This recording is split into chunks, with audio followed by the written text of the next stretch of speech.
எல்லோருக்கும் நமஸ்காரம்.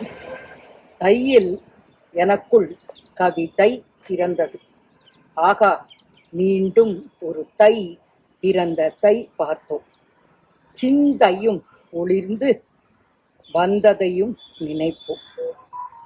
அகந்தையும் போய்விட்டது என்று வியந்ததை நினைப்போம். மார்கழியில் கோதை சொன்ன பாசுரத்தை இந்த தையிலும் நாம் மீண்டும் சொல்வோம்.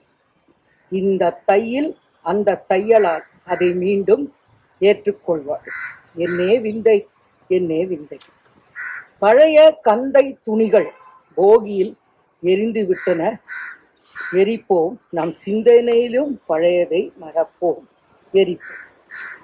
புதியதை ஏற்றுக்கொள்வோம். புதிய தை ஏற்றுக்கொள்வோம். முந்தை விட இனிவரும் பாதையிலும் பார்த்து நடப்போம்.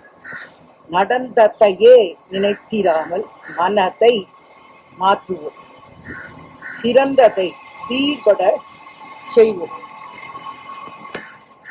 பிறரை கடுமையாக பேசியதை, பிறரை அவமதித்ததை எண்ணி வருந்துவோம்.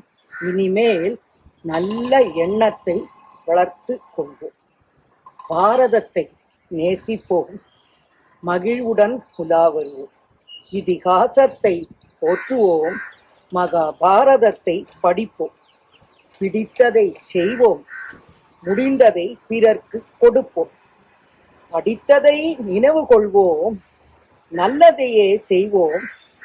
சிறந்ததையே எடுப்போம். சிறந்ததையே தேர்வு செய்வோம். எல்லோருக்கும் தை மாச பிறப்பின் வாழ்த்துக்கள், நமஸ்காரங்கள்.